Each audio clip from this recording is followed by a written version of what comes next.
national briefing for Tuesday, 28th April 2020. When the Presidential Task Force briefed you on Monday yesterday, we informed you that the report on the in the FCT, Lagos and Ogun State, as well as other intervention measures, had been submitted to the President.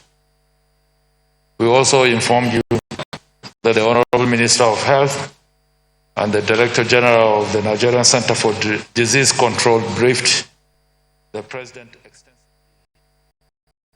on its recommendations. Finally, Nigerians were advised to await Mr. President's broadcast, which was aired at 8 p.m. on Monday night.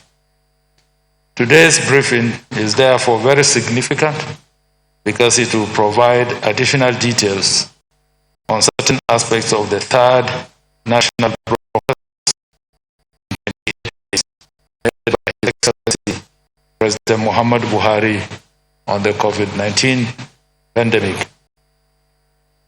The broadcast was an expression of President's determination to provide leadership while at the same time ensuring that the rights of Nigerians are respected, security provided for all citizens, the poor and the vulnerable are protected, and the minimal discomfort experienced even in the face of a global pandemic that is ravaging the wealth and the health of the world.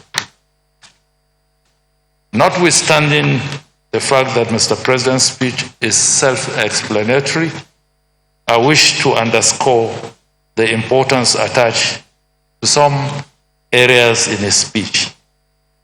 In paragraph 2, the President's appreciation and recognition of the resilience and patriotism of all Nigerians, even in the face of socio-economic impact of the COVID-19 pandemic.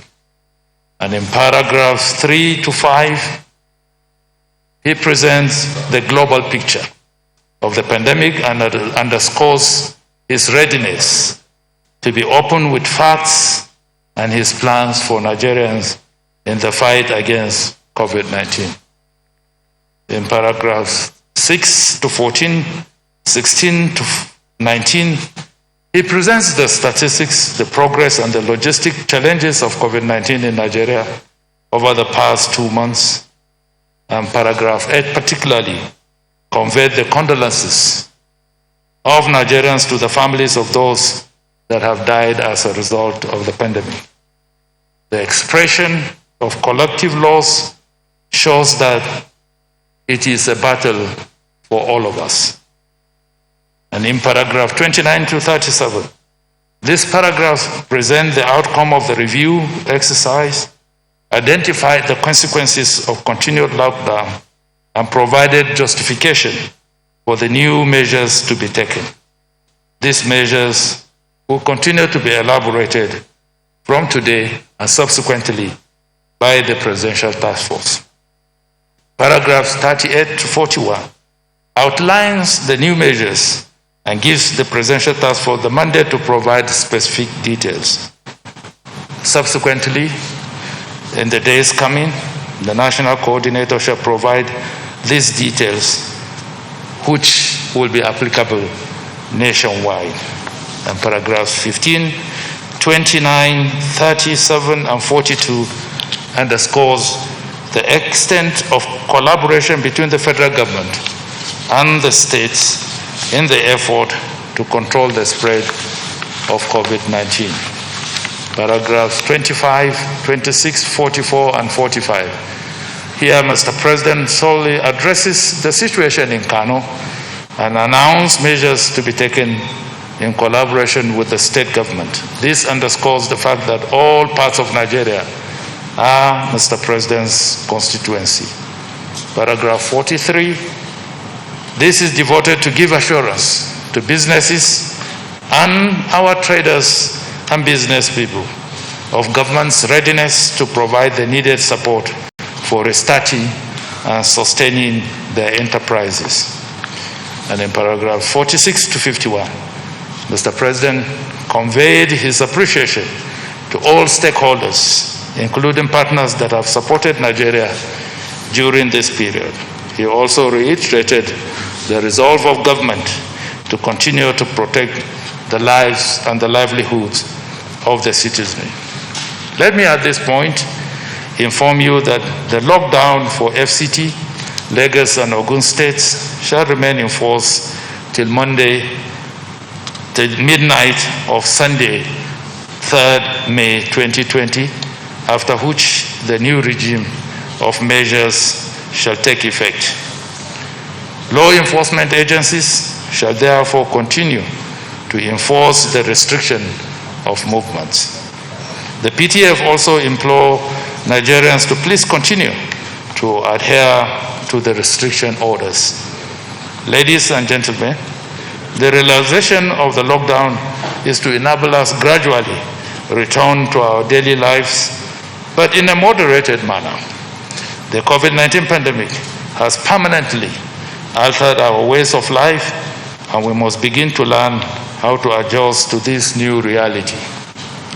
This realization does not in any way imply that danger has passed. The virus is still potent, virulent, and dangerous. We must remain very vigilant and careful.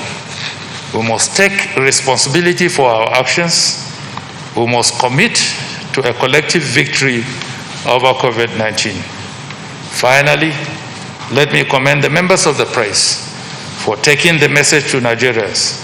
Your role remains very significant in this war, and it will never be taken for granted. I urge you to remain committed to this battle.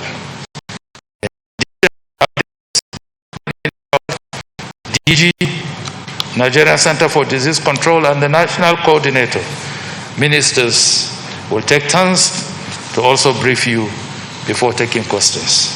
I now yield the podium to the Honorable Minister of Health to update you all. Thank you.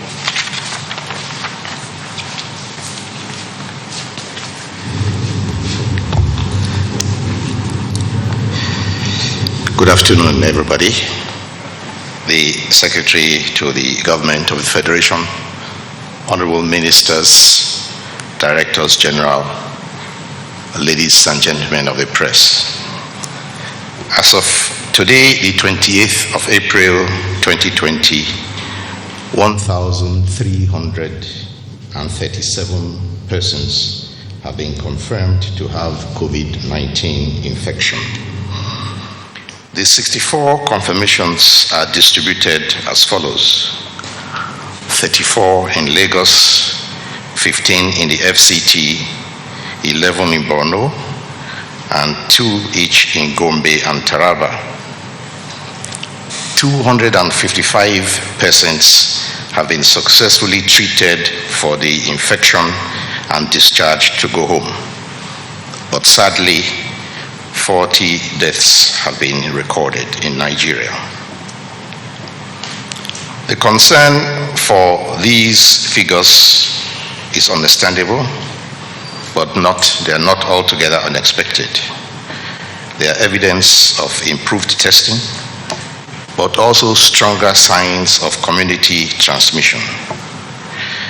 The highly propagated social measures like social distancing and postponement of all non-essential travel have had only limited success.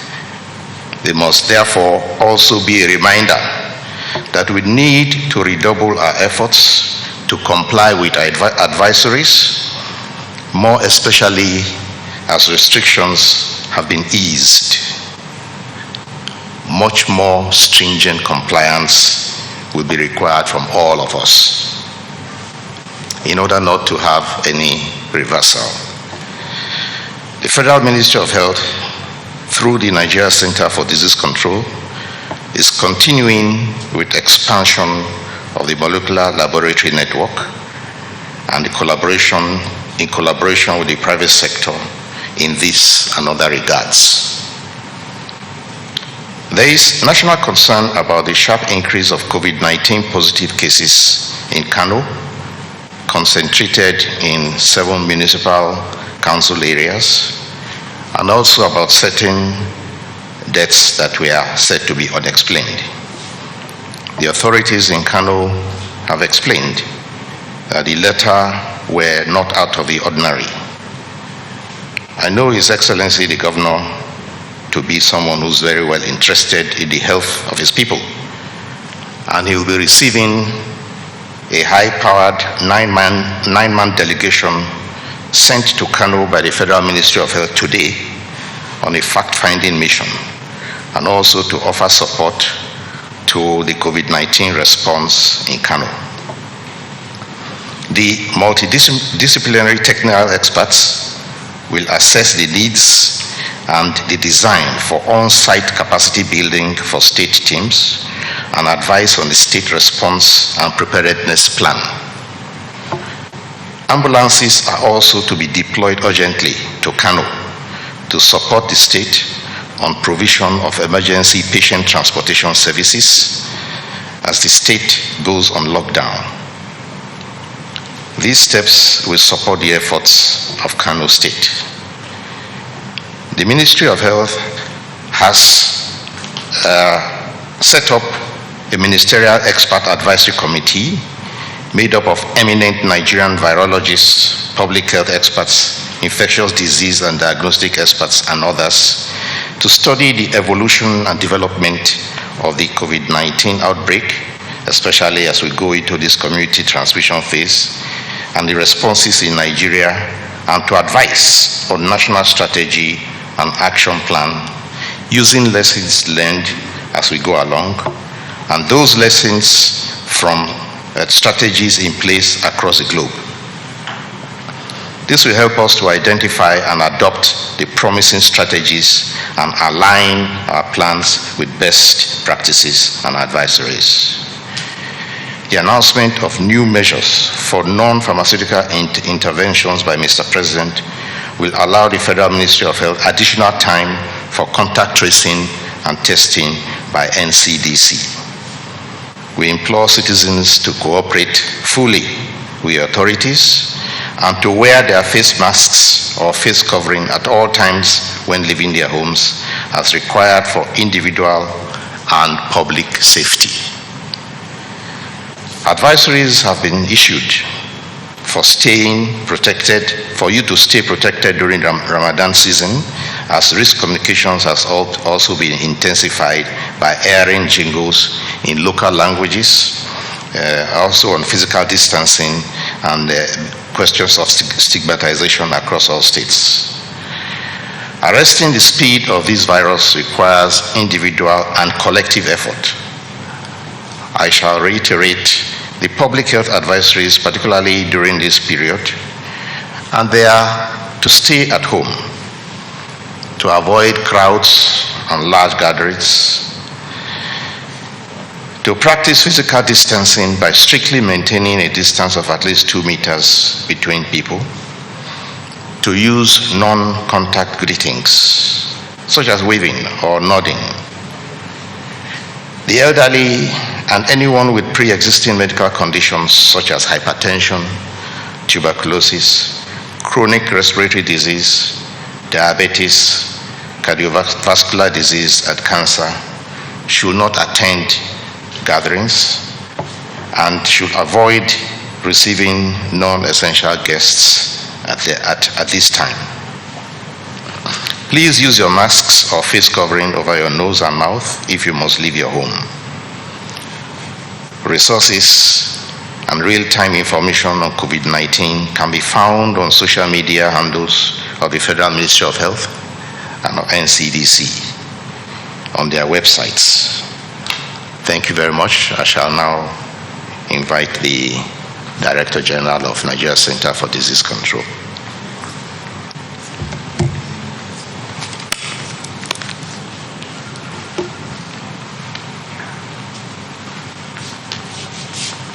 Thank you, Honorable Minister, Chair, members of the Presidential Task Force, ladies and gentlemen of the press.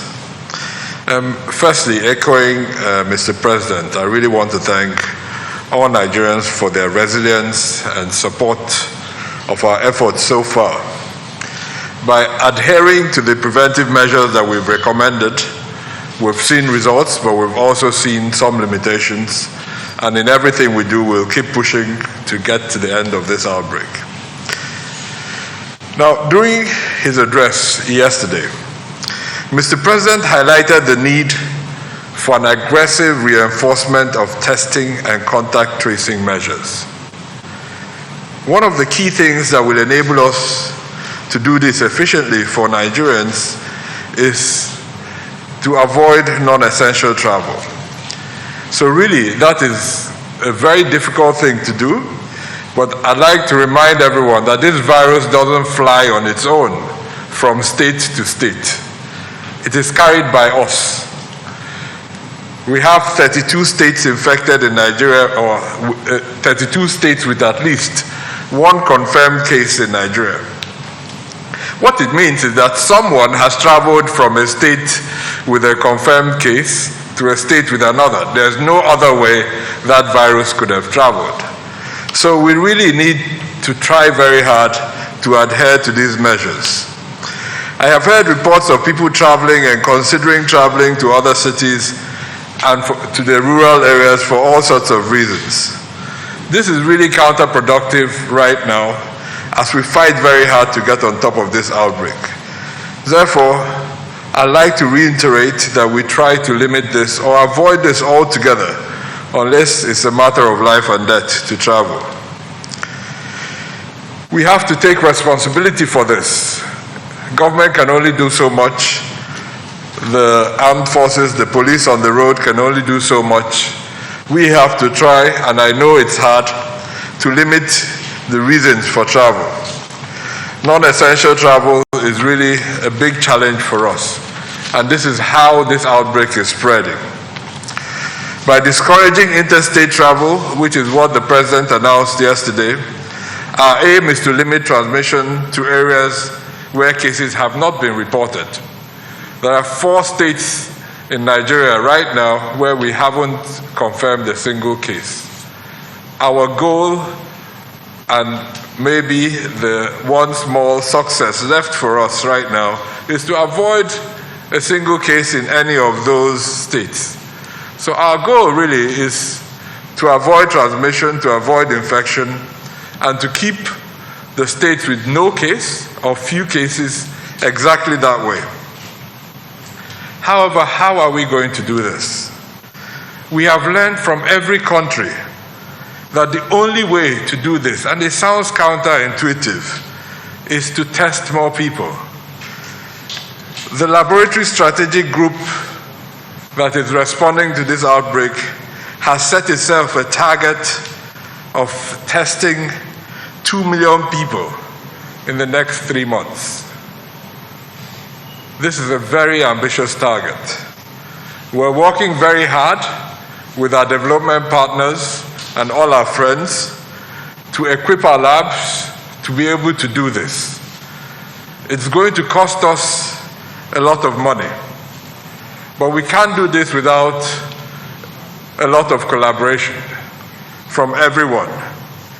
In countries that have achieved a lot more in terms of testing, like in South Africa that we're always referred to, they have tested a lot more, and not just they have tested more, they have tested more as a proportion of their population. We are lagging behind, but now we have to catch up. So when I refer to this, it's really as an epidemiological indicator of how well the response is doing.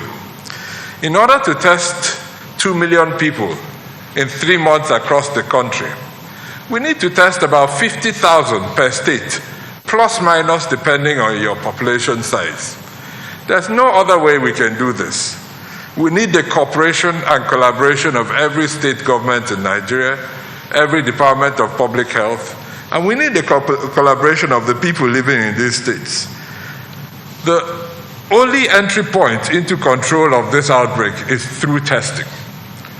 Because of the number of asymptomatic infections and mildly symptomatic people, We really can't understand the size of the problem if we do not test.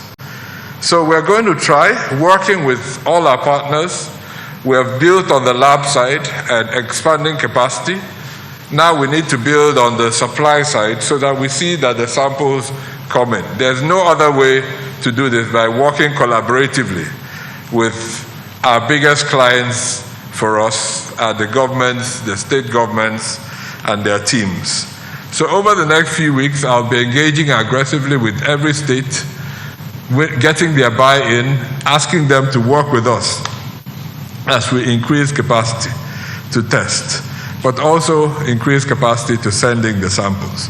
So I'm really seeking for your collaboration and your support, the support of their excellencies, all the governors of every state in Nigeria, to work with us to see whether we can achieve this target of 2 million tests in Nigeria in the next 3 months.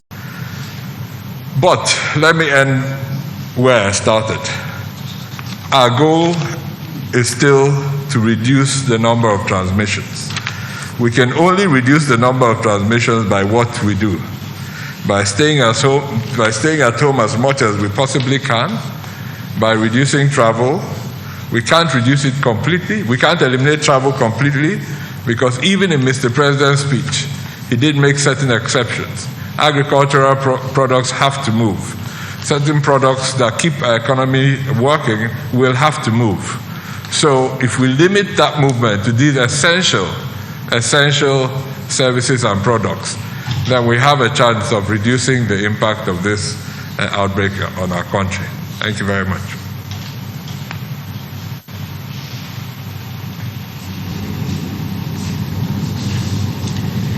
The Chairman, members of the Presidential Task Force, ladies and gentlemen, good afternoon. I would like to first of all refer to Mr. President's announcement on the easing of the lockdown in Abuja, Lagos, and Ogun State. As stated by the Chair of the PTF, we are in the process of drafting a detailed implementation guideline for the phased easing of the lockdown soon in these two states and the FCT. The guideline will provide guidance. It will also be very specific in terms of expectations and the preparedness, both at an organizational and individual level.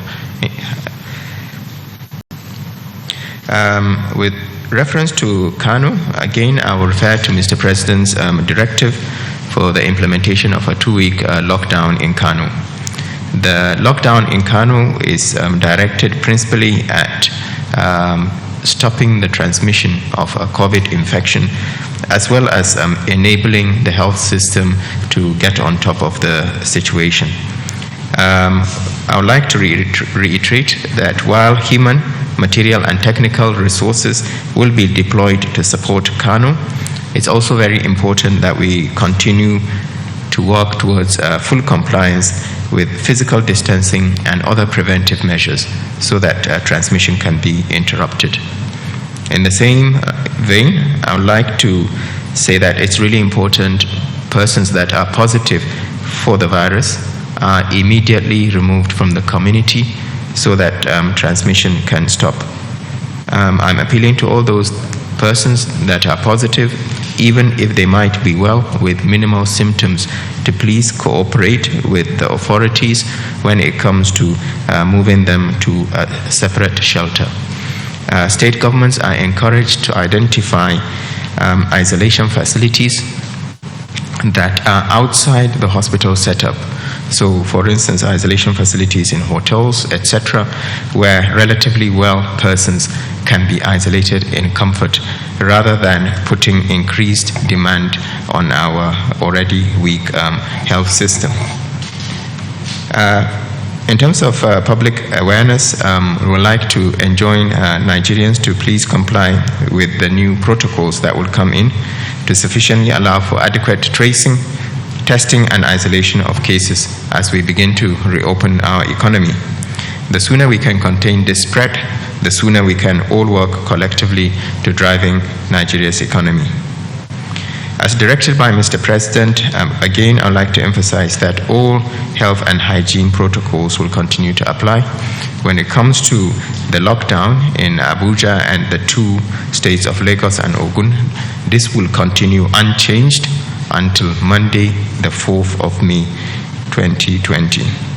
The PTF will continue to aggressively sensitize the public on communicating the guidelines for the phase easing of the lockdown. And again, I will urge all Nigerians to please comply. Finally, I would like to, on behalf of the PTF, thank the following for their contributions to the COVID response: Nigeria Breweries, Nestle, Boa Group, Church of Nigeria, Anglican Communion, and Toleram Group, who have supported the PTF's emergency response in Nigeria in all forms. We appreciate all your support to prevent the spread of the virus in Nigeria. Thank you.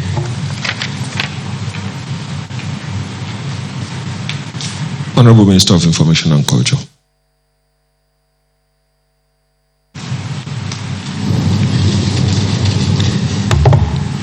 Mr. Chairman, the members of the PTF COVID-19, gentlemen of the press,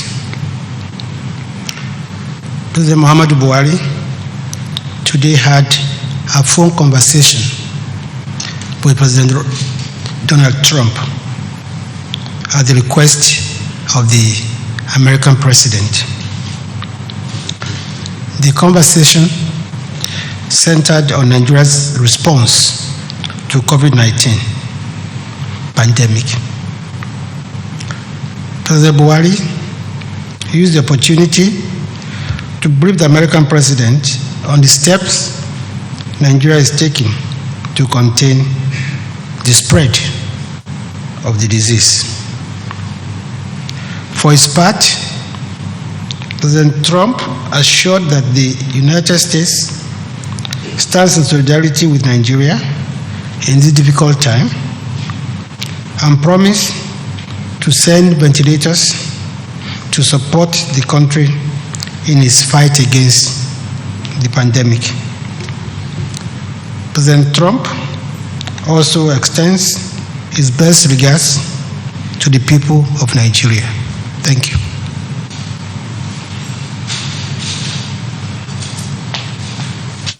Thank you very much. We have completed the updates. We shall now take the questions.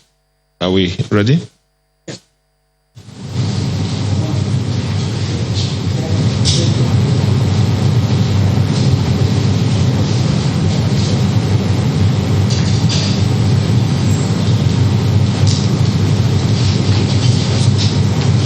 Good day, Chairman and members of the Presidential Task Force and Nigerians at home. I am Itaire Ikben of the NTA. First and foremost, everybody is talking about Senegal's rapid testing capacity and the amazing recovery rate. I've asked this question before and I want to ask again. Is there anything Nigeria can learn from Senegal in its response to the COVID-19 pandemic in order to facilitate and enhance our own response? And again, I want to ask, what does it cost the Nigerian government to conduct, in Naira, to conduct a single test for COVID-19? The Minister of Health several days back told us of plans to build isolation centers at border communities, that's in states that share border with our neighbors. What's the update on these isolation centers? And is there any plan for mass testing to be carried out in the border communities?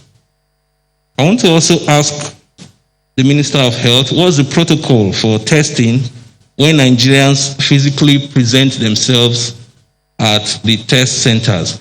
Are they isolated pending the release of the result, or they are allowed to go home? Because one of our correspondents followed up on a case in Edo State, a confirmed case, who was taken from the village, from the primary health care center in the village to the test center in Irua. After the sample was collected, he was asked to go home, and he boarded public transportation from Irua to Auchi, and another public transportation from Auchi to the village in Esako Central Local Government. And after some time, he was called and his case was positive. So you can imagine the spectrum of people he has had contact with. And that's why we're asking these questions. For the Minister of State for Education, he told us that the WAEC and NECO examinations will be postponed. And WAEC over the weekend said the examination has not been cancelled. So we want you to reconcile these statements. And finally, for the DG of NCDC, we want you to confirm the reopening of the Aminu Kano Teaching Hospital Testing Lab. Thank you.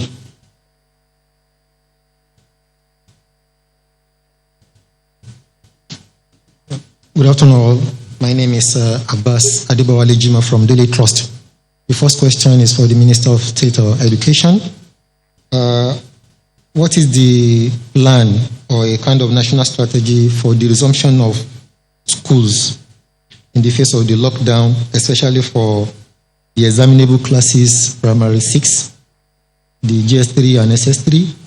So in case they were not able to reconvene for examination, what is the strategy to move them to the next class to avoid stagnation in the education sector in the country?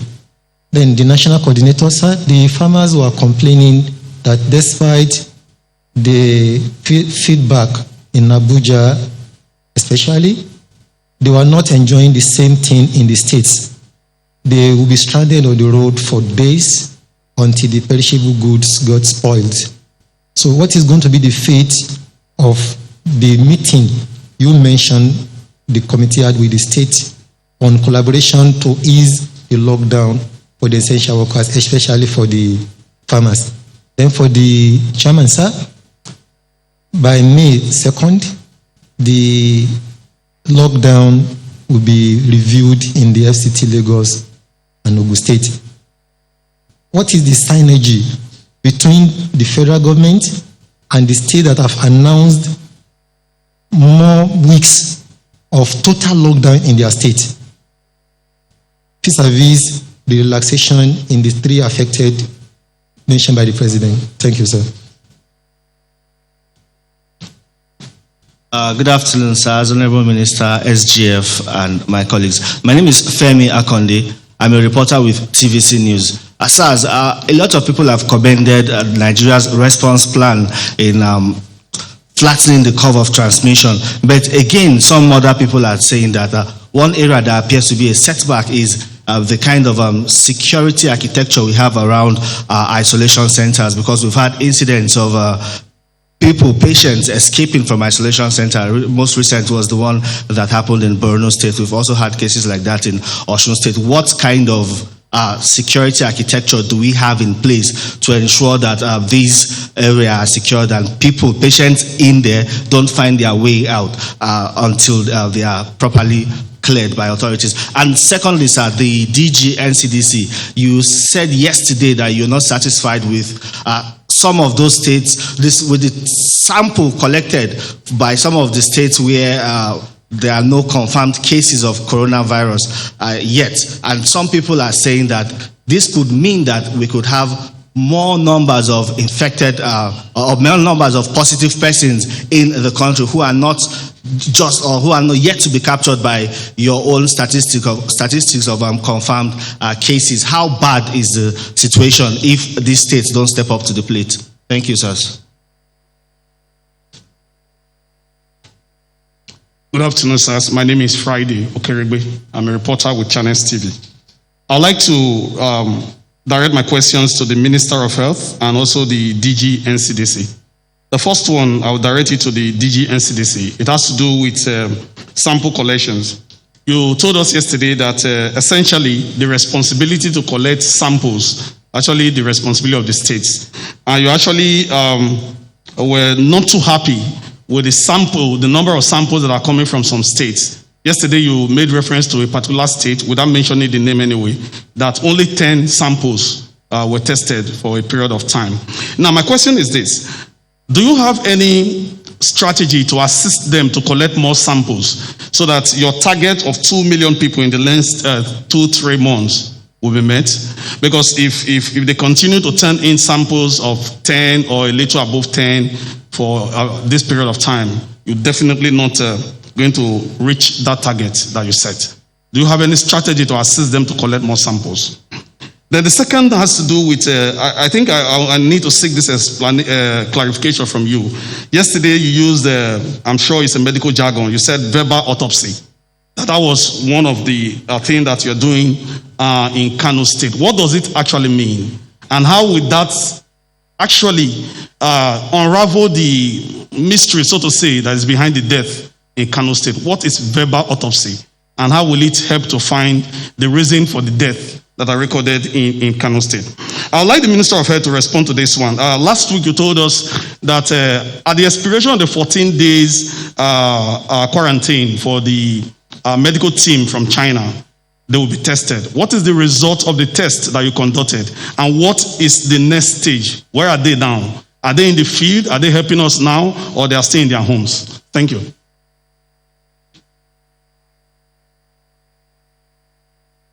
The Chairman, National Coordinator, members of the Task Force, my colleagues. My name is Amaka Ode. I report for Arise News. And my first question really is to the DG of the NCDC. Well, Nigeria, unfortunately, has recorded 40 fatalities since the COVID-19 pandemic started in Nigeria. Well, I know we're not sharing the names of these people who have died, but we're wondering, can we get sort of a profile of those who have died? How many of them had underlying illnesses and how many of them died from strictly COVID-19 complications? This question is important because we believe this will help us understand the disease better. So we need you to talk about that. And my next question is more for clarification, and this is for the Minister of State for Education. Well, the President yesterday in his broadcast, he, explained a lot about the lockdown and even spoke about religious gatherings and all of that, but nothing was mentioned about the education sector. So does this mean that schools are still closed indefinitely, or there are plans to reopen sometime soon? So we need that clarification from you as well. And the next question really is to the National Chairman and the National Coordinator, really. The President has spoke about the fact that we're going to ease off this lockdown by Monday. And Nigerians are concerned. Is it that after this easing off of this lockdown happens, aside from Kano, which of course there's that 2 weeks lockdown on there, are we going to see a national synergy as to how we're going to ease off this lockdown? Or are states going to be allowed to come up with their own protocol as to determine what businesses are open from what time? Or there's going to be a national agreement on that? And to follow up to that, the President spoke about businesses opening from 8 a.m. to 6 p.m. And my question is, for people who live maybe in the outskirts but come to the city for work, and sometimes they get stuck in traffic by 8 o'clock. What happens to them? Will they be sent to prison that we're trying to decongest, or how do we intend to address that? Thank you.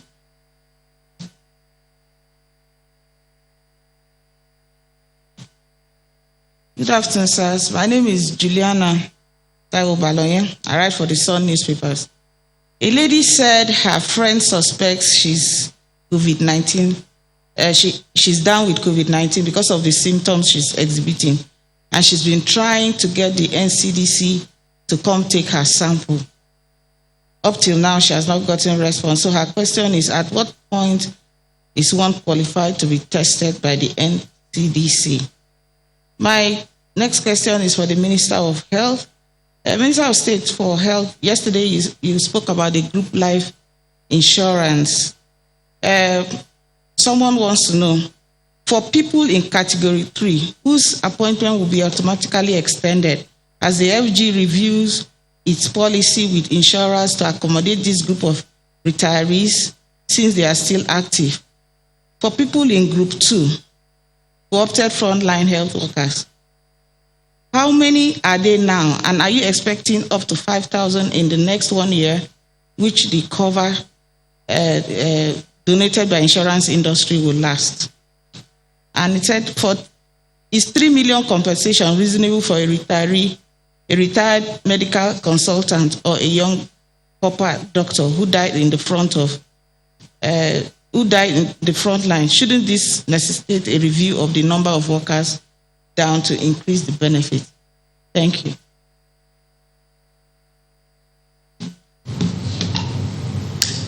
Mr. Chairman, sir, members of the PTF, my colleagues, good afternoon. My name is Nancy Oyedia Oram from AIT. I want to bring to the knowledge of this PTF one of the cases in Benue State, the index case actually. This woman wrote to us and said her name is Susan Idoko Okpe, and that she came into Nigeria on the 22nd of March. And she was referred to a hospital, a private hospital, on the 24th of March, and saying that she's 56 years old.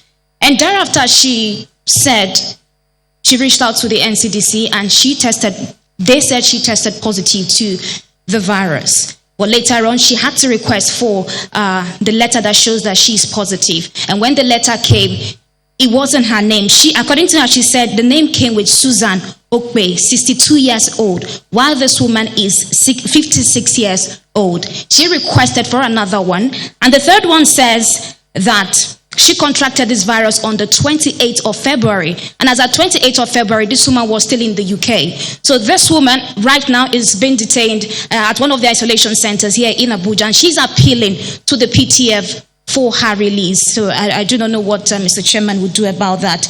Now, secondly, to the Minister of Health. So in view of the discovery that about 40 health workers have been discovered to have COVID-19, there are some of them that are pregnant women who are also health workers. I want you to look into this because of their immune status so that they do not contract this virus. And finally, sir, Mr. Chairman, we can attest to the fact that Cross River State is one of the states that have not recorded any case yet. And we see influx of so many Cameroonian refugees into that state. And we can attest to the fact that that state has a close boundary with Cameroon that have recorded about 1,600 cases. So I've heard the governor say so many times that he has written to the federal government, the NCDC, and also to this PTA, but nothing has been done about it. So I want you to react to that. And finally, to the Minister of Foreign Affairs, when exactly is the evacuation going to commence? Thank you. Good afternoon, Mr. Chairman. Good afternoon, ministers, my colleagues. My name is Emmanuel Kutara. I report for Radio Nigeria. My first question goes to the SGF and the national coordinator. Yesterday, the president, in his speech, he said there will be a gradual easing out of the lockdown from 4th of May. I want to seek clarification. From that 4th of May, or from the 5th, are workers, especially civil servants, supposed to resume fully back to their work? Then secondly, my second question, the Minister of Health and the NCDC DG. How safe is it to leave this lockdown with these increasing cases? I'm seeking clarification on that. Thank you.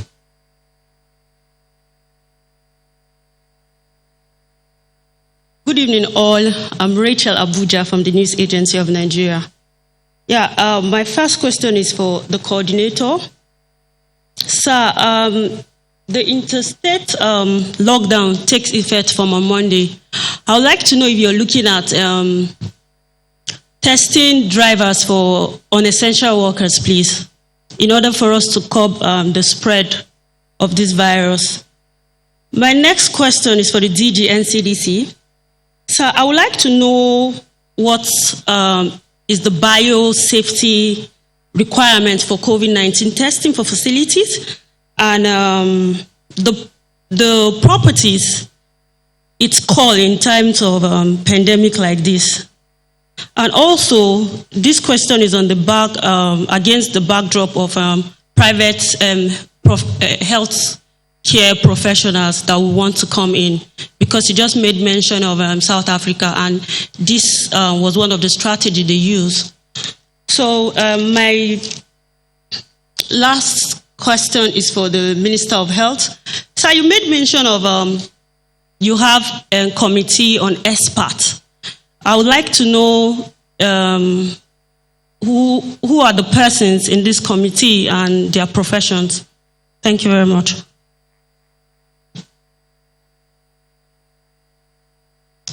Thank you. We have completed the questions, and they have been directed at the Honorable Minister of Health, the Director General NCDC, the National Coordinator, the Honorable Minister of State Education, Honorable Minister of Foreign Affairs, and the SGF.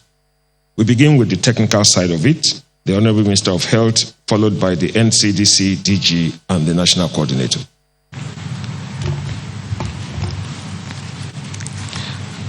Thank you for the questions. The first one is about isolation centers proposed for border posts, which actually was mentioned in one of the speeches that was given. The concept is there because we, until now, those who had any questions to answer at border posts were generally those answerable to immigration or to customs. But now that we are having issues and being aware of issues that are on health at border posts, of course it creates a totally new standard. It has been said often that the emergence of COVID-19 will always bring in new things. And part of that new thing is the need now to say, yes, we need something at border post. So yes, there is a consideration for holding centers at border posts in health-related matters. As for the person who tested positive, that is one of the problems that we do have here, in that the ideal situation is that a person goes into a holding room if they are suspected of having COVID-19 infection. A test is done, and when the result comes out, if they are positive, they are immediately taken from the holding room, or we also call it isolation 1, into an actual isolation center. That is the ideal situation. But when the PCR testing is something that's going to take a long time, or the facility doesn't have a holding room, we have the situation that you are mentioning, that you mentioned about Hirwa, which, as it turned out there, was positive. That is not what it should be. And we shall again emphasize that all arrangements be made for those who are testing to be able to be in the holding area until confirmation.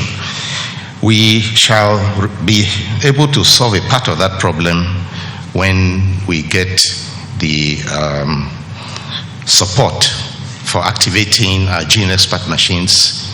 We have applied to Global Fund to support us with cartridges that will allow us to do testing with our gene expert machines. Those ones are faster. The results come out in about 45 minutes to 1 hour. So a person can actually be on site and wait for the results to come out for the necessary action to be taken. The question about security around isolation centers, yes, that is also an issue which we are looking at. In fact, we have had to speak with security forces about that. And I can say quite happily and proudly that the Nigerian Army has agreed to support isolation centers with security as the need arises. So we shall be applying for their support in situations where we need security for all our patients and also those who are awaiting result of who have been tested. It is true that there are people who, for reasons of not believing their status, there are people who test positive and they don't really have symptoms, so they don't easily comply. Some understand that we comply, others are itching to follow their own mind and say they don't have any problem, they want to leave. So we do need to be able to actually protect the public from persons who are in that category. Now, as for the Chinese persons who came in, the tests have been done after their 14-day quarantine. All of them were negative. And after that, the Federal Ministry of Health is done with that particular case. Now, as for the patient with the very names mentioned here, this is a case that's been discussed here before. It's a lady who came in from abroad and had to be transferred because she didn't like the conditions under which she was being held in her state of Benue. At that time, she had tested positive, and I myself actually got involved in that. I spoke with the deputy governor, I spoke with the commissioner, and I also spoke with the patient. And it is on that account that she was transferred to Abuja, and she did not cooperate with second testing because she insisted on seeing her result, and by the time it was provided, she found faults in it, either in the spelling of the name or in the order in which the name came in. But eventually another test was done, which, as you know, has to be done 2 times. You must be negative 2 times before you are asked to go. And I understand that she has not cooperated since. I intend to also look into that as soon as I leave here. Now, the cases of the 40 health workers, yes, we have always warned that health workers must use their personal protective equipment. Secondly, if you are not trained in infection prevention and control, this COVID-19 is not for you as a health worker. It is very risky to underrate the infectiousness of this virus. It is not like any other sickness. It is not a malaria. It's not like any other kind of viral infection that you know. That is the reason why we have said that only accredited hospitals should be handling, and isolation centers should be handling this infection. And private entities who want to participate can apply for accreditation and will be trained and certified. Every other person who is doing treatment, either privately or secretly, is doing so at their own risk, but it's also at the risk to the public because they put their families at risk. They will go home to their families, they'll go to their friends, and it is not something which should be indulged in. I here use this opportunity to again ask all the people, once you recognize that it's an infection of nature, do not hold on to it, refer to a proper area. Now, as for the cases of increasing lockdown, yes, once you relax a lockdown, the experience shows in various countries that if you relax a lockdown or remove it, the cases go up because people do not begin to feel free and begin to do those things which you told them not to do. Which is why in my statement, I appealed very strongly to all citizens to maintain the advisory even more now than before, because the more the restrictions are removed, the more the compliance should actually be, so that we don't begin to suffer a reversal of the gains that we have made so far. We have made some gains, and if anybody liberty is taken for license, then we are really at risk that the figures begin to bounce even higher than we want. So it can happen if there is no compliance, and I want to also appeal to community leaders and community gatekeepers, religious leaders, traditional leaders, and even political leaders to please ensure that there is compliance with all the advisory that has been given. The committee of experts will be sworn in later. Is headed by Professor Tomori, a very well-known virologist. The other members will be revealed at the swearing in. Thank you.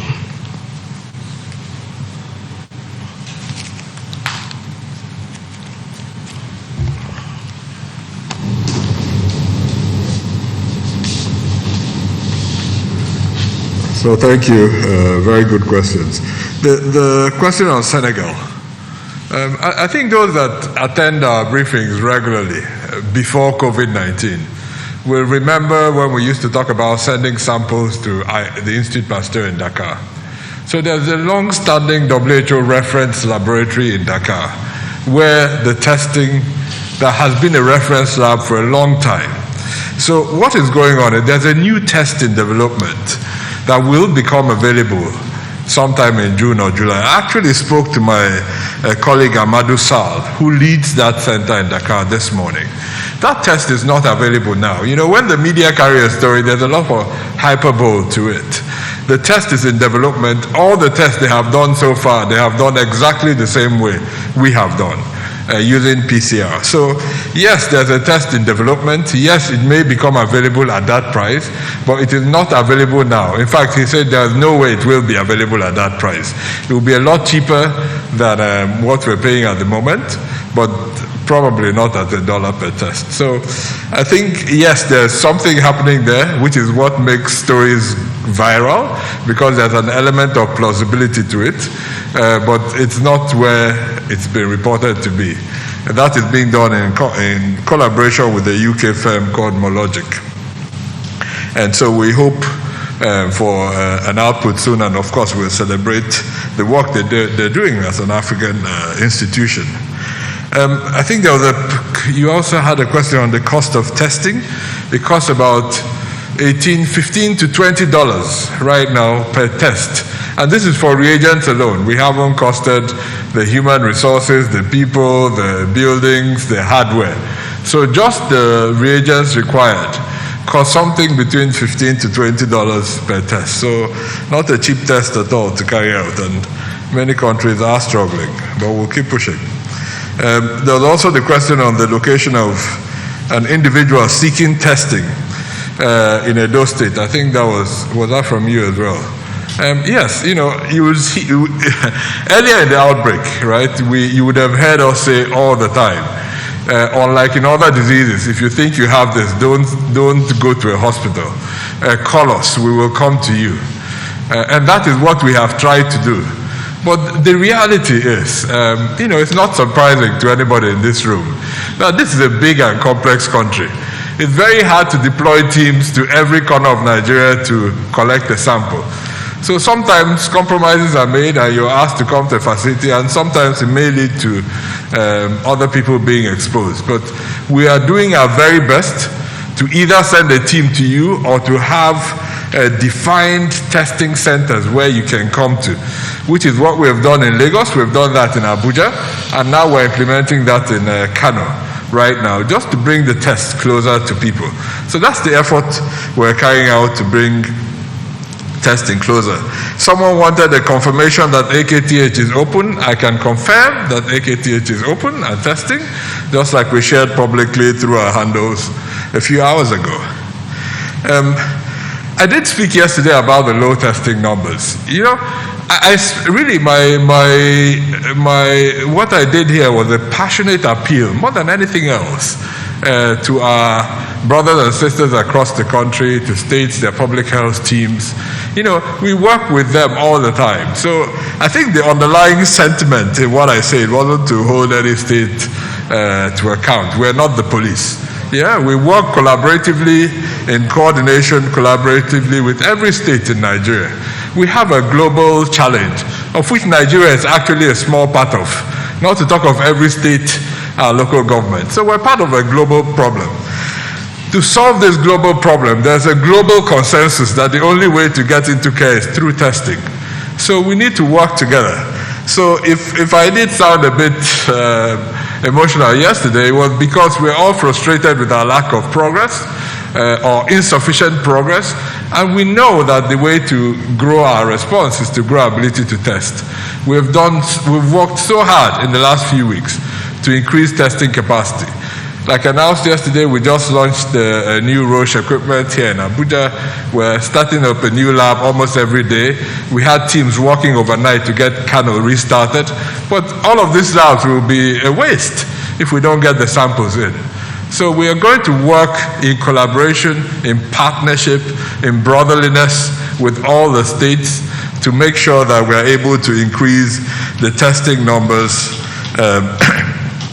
in the states. And I think it was Friday asking what our strategy is. You know, we have no other strategy than to work together. We know what works, so in some states they require extra support. We will provide this where we can. We will provide training. Sometimes we'll provide the small resources that we have. Sometimes we'll provide teams. We have teams in 30 states right now. You can imagine. what it takes. So we've pulled in everybody that can be pulled into the system that has some baseline training in field epidemiology to come and support the work that we're doing. So in a context like this, we've just got to work together with all our colleagues at all the levels of governance. There's a question of verbal autopsy. No, verbal autopsy is nothing new. It's a long established way of establishing the cause of death in people where you don't have the opportunity of doing a normal autopsy, which is a pathological process of collecting a sample and testing. And there are many reasons in our context where sometimes you don't have access to body samples and body fluids, which is how we would have done this normally in a biological context. So a verbal autopsy is where you go and ask people a set of questions that can then give you an indicator on whether what disease might have caused that death or not. It's not a foolproof method, but it's definitely not something that is unique to Nigeria. In fact, the WHO guidelines from just 2019 that guide how this is done. So it's a well-established process in public health. I think it was Amaka that asked about the analysis of deaths. We are doing this analysis in order to form our own decision making. We will share it with time, but to have robust analysis, you need time and numbers. So when you have fewer numbers, they are skewed in one direction or the other. So we are looking at these deaths to define what comorbidities they had, what their own age brackets were compared to everything else.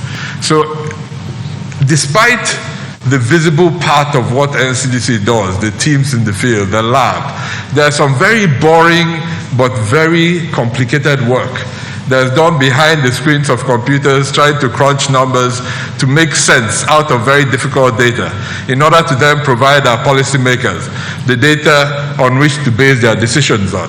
And this is exactly what happened over the last week.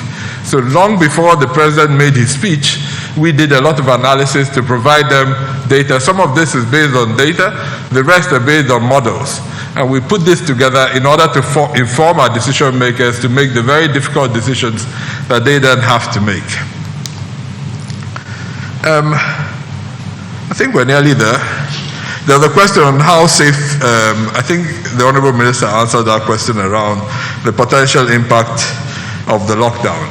And I think finally, I think it was Rachel that asked the question on the biosafety level required for testing.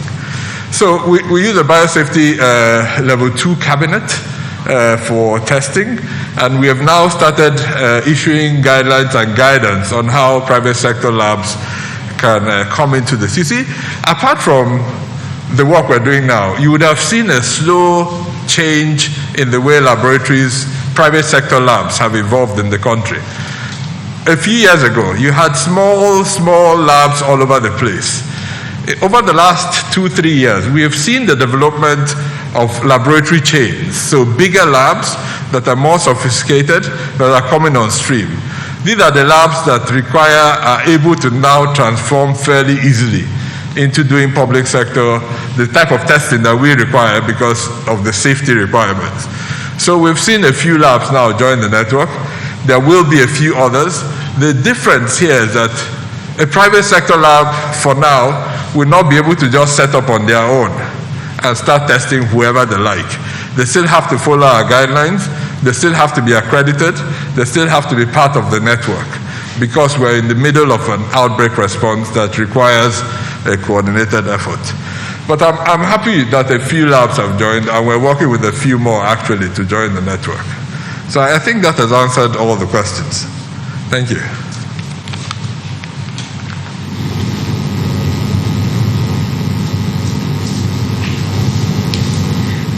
So the first question had to do with the free movement of farmers.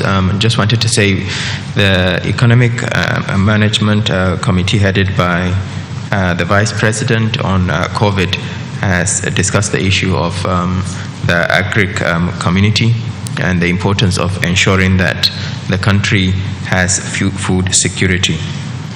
We have also discussed the issue of agricultural products and including animal products and the importance of allowing free movement of these items as well as people. The implementation guideline that will come out will be very clear, and I hope our security agencies continue to respect the exemptions that Mr. President has specified in terms of the restrictions.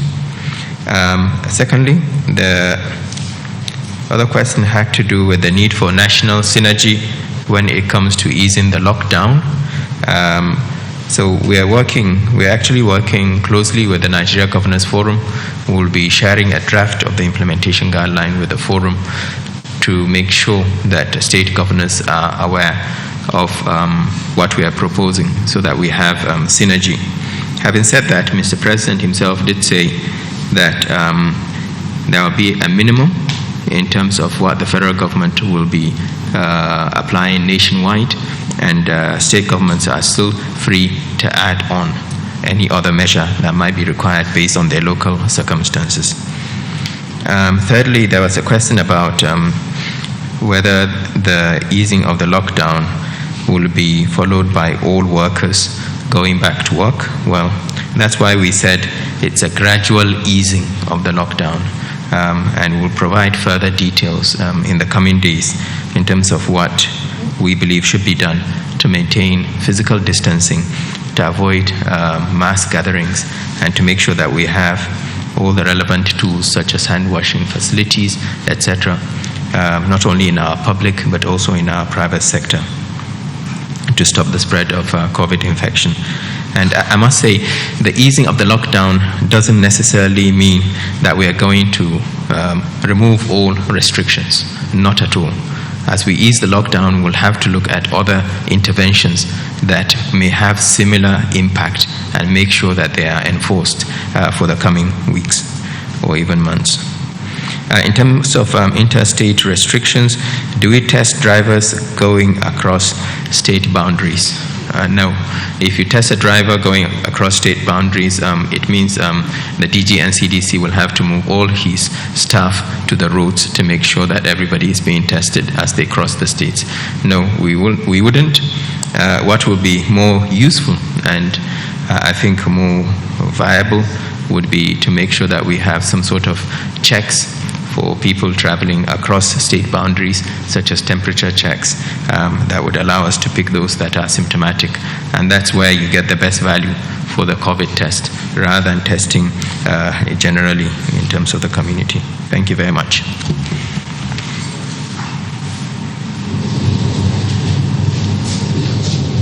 Thank you. That closes the technical part of it. We will now take the Honorable Minister of State for Education, followed by the Honorable Minister of Foreign Affairs.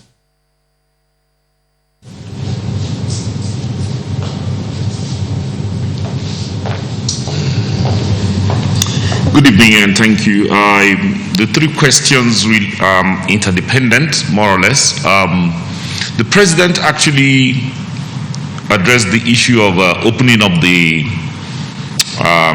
economy gradually.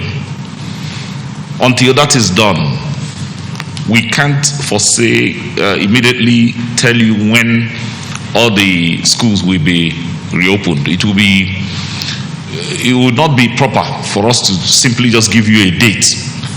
It has to work in tandem with these opening schemes. And we don't want to put our children at risk in any way. None of these schools can, on their own, function outside the society. It is the same thing when you ask the second question, which is, when do we plan to have children going to the next class?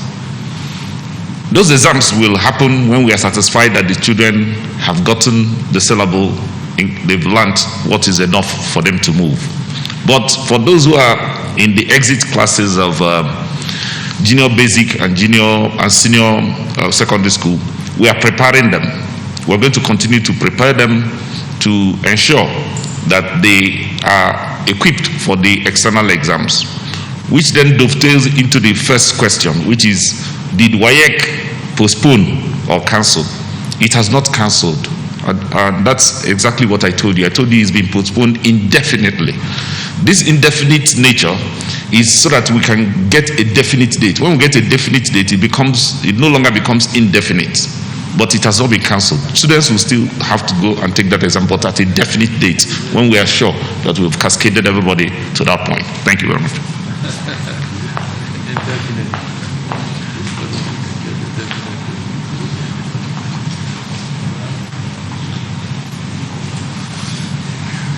Good evening, everybody. The question, of course, the million-dollar question of when the evacuees, our nationals who are outside the country, will be able to start coming home. Of course, this is a situation that breaks all our hearts. We would have very much have liked 3, 4, 5 weeks ago to have started bringing them home. But there were certain measures we had to put in place first. We did not want a situation where people will be coming from outside, especially as we knew that all the cases were coming from outside the country.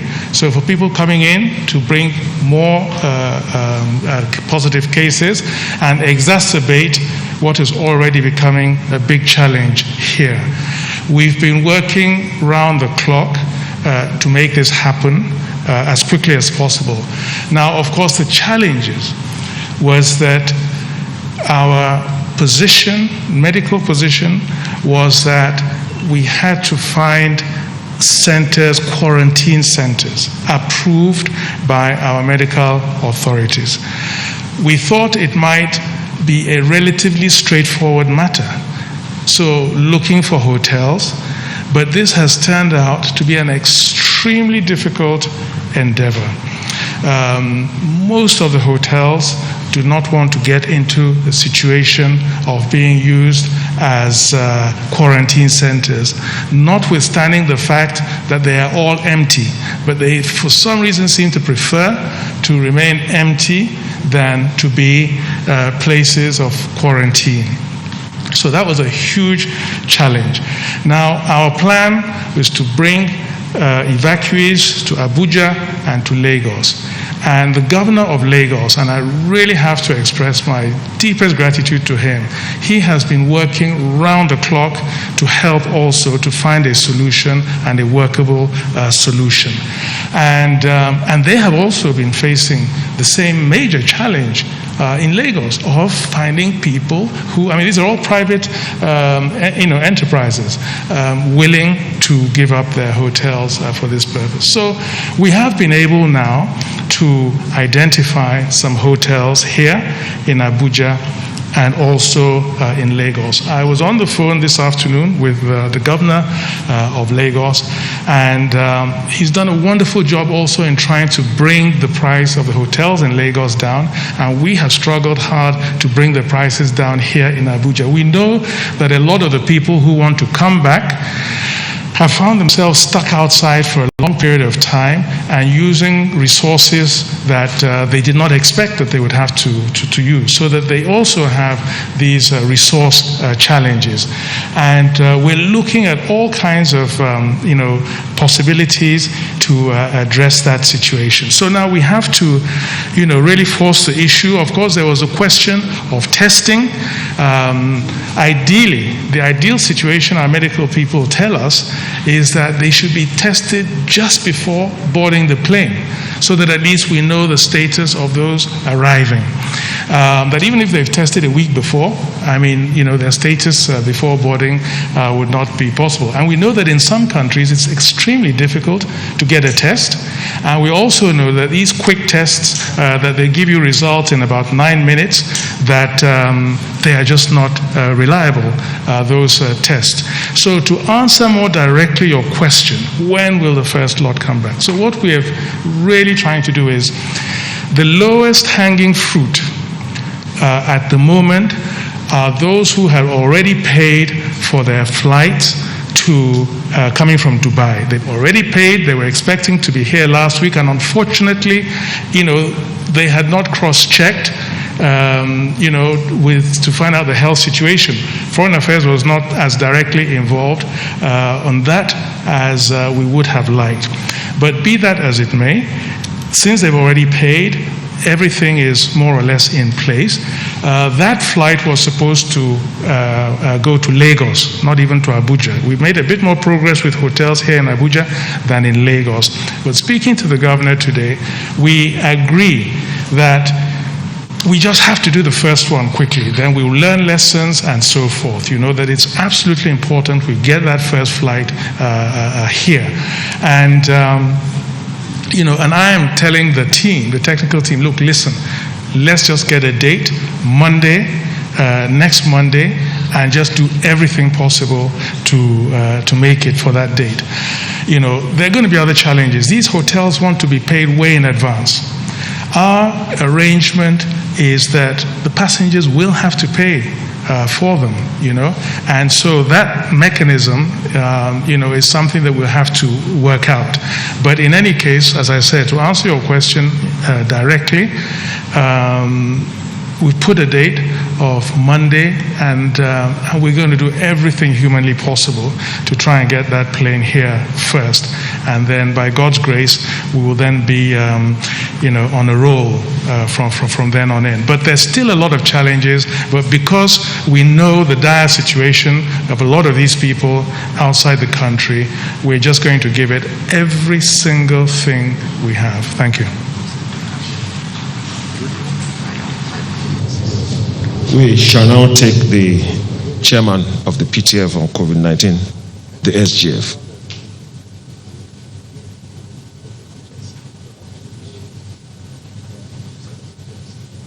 We are ready for you, chairman. Sorry, I was conferring. But I think most of the questions have been taken up. I just love what COVID-19 has done to the world and to all of us. It has returned the sense of community and bonding and the flow of the milk of compassion out of each and every one of us. And typical of Nigerians, I can see also our ingenuity and creativity is being displayed here. I can see some COVID-19 face masks, SON, NTA, NLC. That's the beauty of being in Nigeria, We can't substitute it for any other place.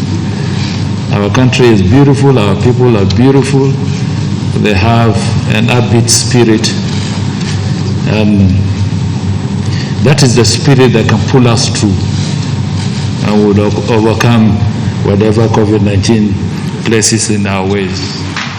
So let's be upbeat in our spirit. We will get out of it. I'm very, very sure about that. The Senegal experience, I know that has adequately been answered by the DG. And I want to assure you that whatever is happening in the world, we are mindful of it. And we are keeping tab. I was reading up the experiences in Madagascar of why everybody is drinking some solutions that have been prepared. This morning I was sharing with my wife and I told her that probably I would request Mr. President to allow us imported a plane load for a trial. Because we are all navigating uncharted course. Nobody has ever been on this road.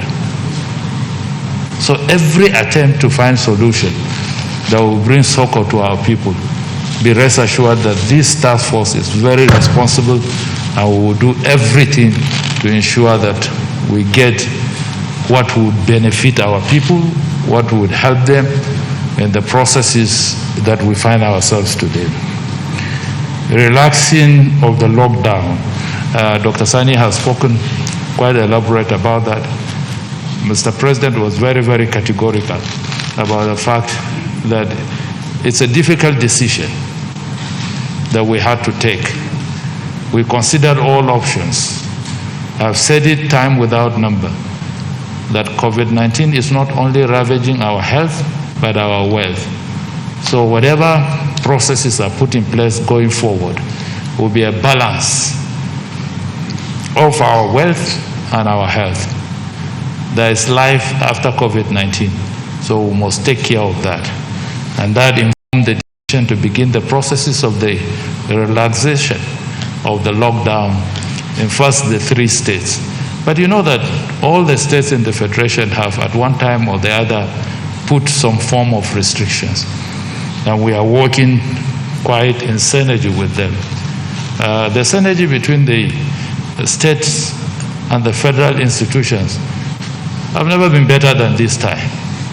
Truly, we have worked closely, and that was acknowledged in paragraph 37, 41, and 42 of Mr. President's speech, where he openly accepted the fact that the product of these new restrictions that are going to be put in place post May 4 is a product of a collaborative effort and discussions between the federal government, committees that were set up by the federal government, and the Nigerian Governors Forum.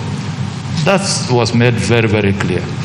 And he went further to say, these are guidelines that will be of national application, but the states, taking into consideration their peculiar circumstances, can introduce further actions and guidelines that will help them in dealing with COVID-19. We acknowledge the fact that we are a federal republic, so the subnationals have got some elements of discretion to introduce or to reduce, but it must align with the national response, which is very, very important. Cross River, I think this question was asked by the AIT reporter, the issue of the borders. Let me take this opportunity to express words of comfort to my very good friend, the chairman of AIT. He's been a friend of 37 years.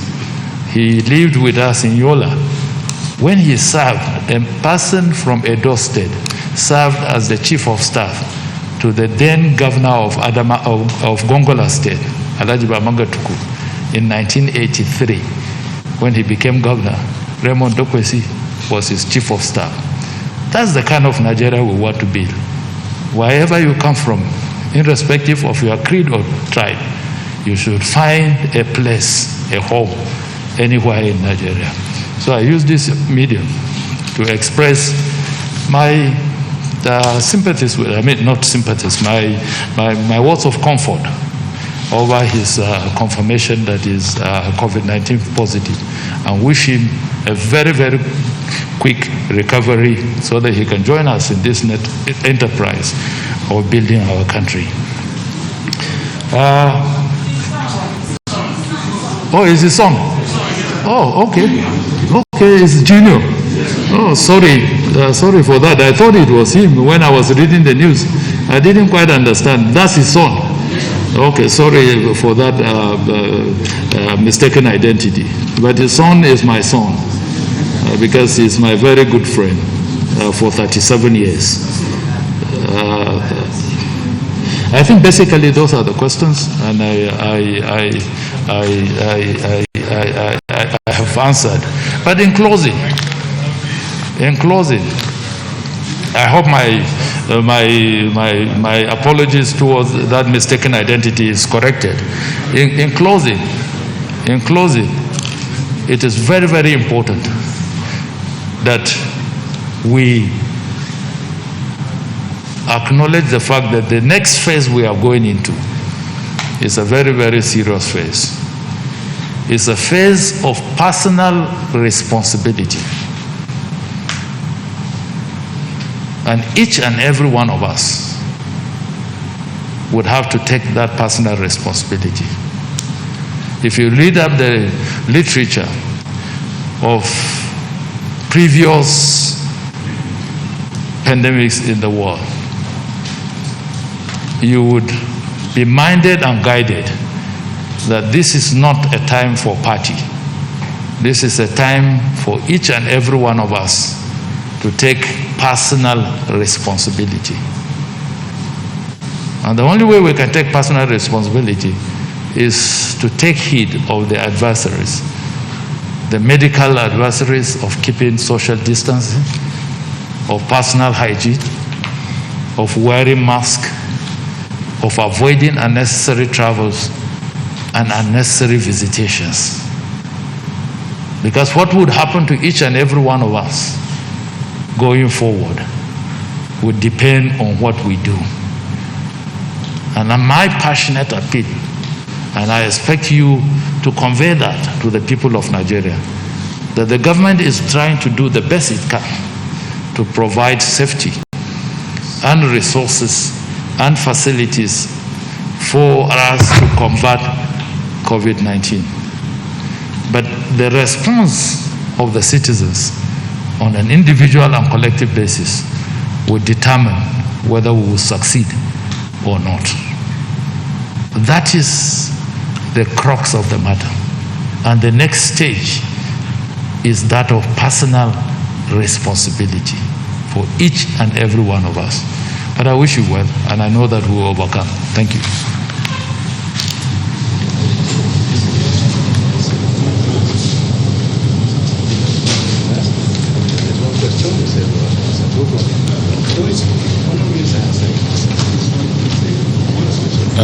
With the permission of the chairman, I will invite the Minister of Health to please take the question on pregnant health workers.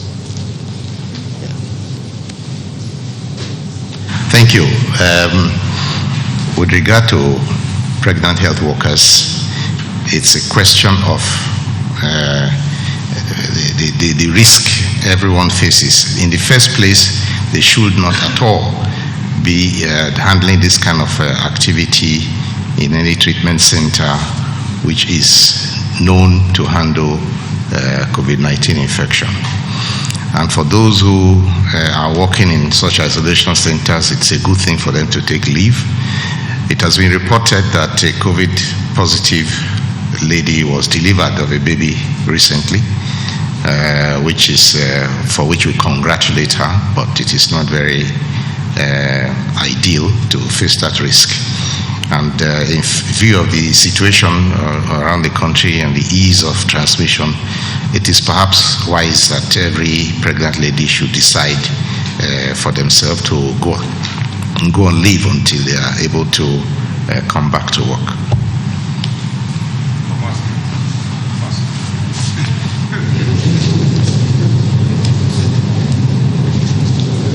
Thank you, Honorable Minister of Health. That brings us to the end of today's national briefing. Just a quick piece of information. There is a number, if you're watching us from home, there's a number scrolling at the bottom of your television set, 07053536666. We have been receiving your comments and your questions on the WhatsApp. Please keep sending them in. You will keep receiving our responses on that platform. Today, the message that is out there is that the relaxation of the restrictions does not in any way imply that the danger has passed. The virus is still potent, it is virulent, and very dangerous. We must remain very vigilant and careful. We must take responsibility, and we must double our efforts to comply with all the advisories. God bless Nigeria. We shall see you tomorrow by His grace. Thank you very much.